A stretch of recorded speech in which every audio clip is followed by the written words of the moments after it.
Welcome back to the factory. This week, the Makerverse SMT Prototyping Board, now in gold. We also have a really lovely aesthetic upgrade for GlowBit. Let's get started.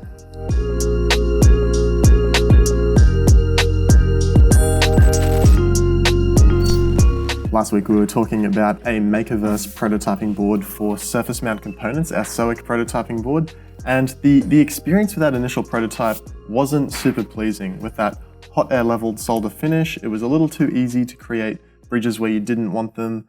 And so we were really operating at the limits of the hassle technology, the clearances involved. And so we thought, well, we're just going to have to try it in gold. And here it is. This is the revised prototype, now in analogue gold. And it is so shiny. Something about that gold on black aesthetic. And already the user experience is so much better with this surface finish. Here you can see some test footage of soldering a SOT23 transistor, a SOIC component, an 0603 capacitor, and a big 5050 LED. It's also worth dumping some solder into one of the through holes to make sure that you don't get unwanted connections on the rear side ground plane. And yeah, that clearance is totally appropriate. You can see there's a fair bit of solder coming through and it's just doming nicely on the pad without breaking out onto the ground plane. And so right now, Brenton is at the microscope assembling a high-speed analog circuit so we can put this through its paces. And let's see what we can find out. So on our SOIC protoboard, we have an inverting op-amp circuit with a gain of 10. And coming in on this side, we have a signal generator, and we've got an oscilloscope monitoring the input and output of our amplifier. On the left side here, we just have our power input. It's a standard bipolar power supply, ground, minus V and plus V, where the positive power supply comes in on this wire, the negative on this wire on the back here, and for the ground connection, we are using the solid ground on the back of the SOIC protoboard. Our signal is coming from a signal generator here. It's 100 millivolts peak to peak at the moment at about 400 kilohertz. So on the oscilloscope, we've got our input signal in blue and the output signal in yellow. And at the moment, the channels just have the same gain. If we crank up the scale here, there we go.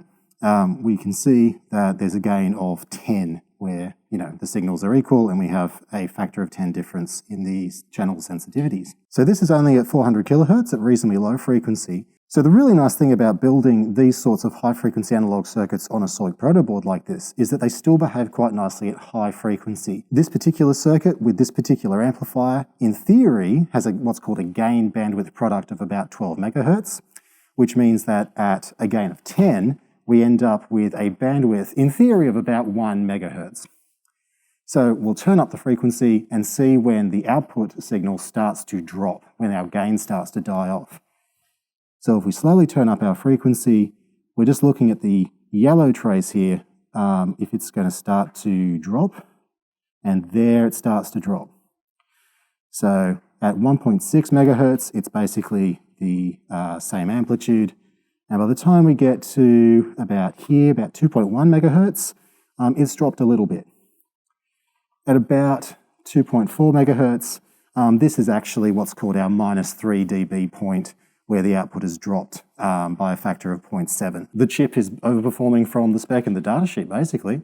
The datasheet has a gain bandwidth spec of 12 megahertz, which would be a minimum guaranteed, and this particular chip happens to have almost double that.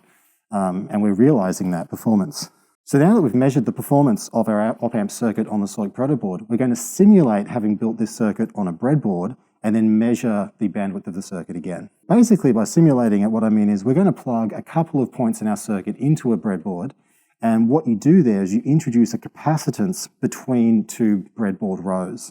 And that capacitance can actually be quite significant when you were talking about high frequencies and so forth. Well, the main thing is that we put some capacitance on the feedback resistor because that's when it's most crucial. I've just gone to the soldering bench and I've soldered on a couple of pins, just a standard pin header, so we can plug the SOIC circuit into a breadboard. And straight away, even before we've plugged it into the breadboard, we already have a small decrease in the output amplitude. This has gone down from about 700 millivolts to about 580 or so. So we'll plug this into the breadboard and we'll straight away watch the output drop. There we go. All I've done is plugged those 2 pins into a breadboard. Those 2 pins are across the feedback resistor. So that's introduced somewhere around 10 to 15 picofarads of capacitance in parallel with the feedback resistor. So we can now wind down the frequency and try to find where that minus 3 dB point has gone.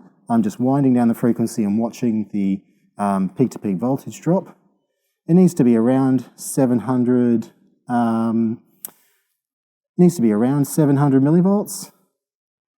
I'm going the wrong way, but there you see it there at about 700 there. Now that's at 580 kilohertz. So the bandwidth of our circuit has dropped from 2.4 meg down to 580 kilohertz just by building it on a breadboard instead of a specialist high-frequency prototyping board. We've talked about the new GlowBit modules a fair bit recently, and you might be wondering why we're not just getting on and making the thing. Like, come on, it's just a bunch of LEDs on a board. What's the holdup?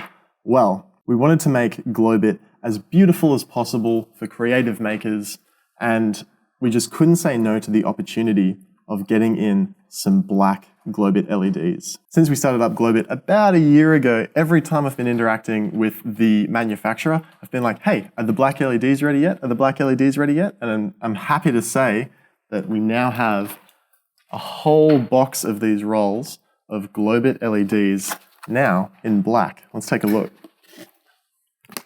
I haven't opened one of these yet. This is the best bit.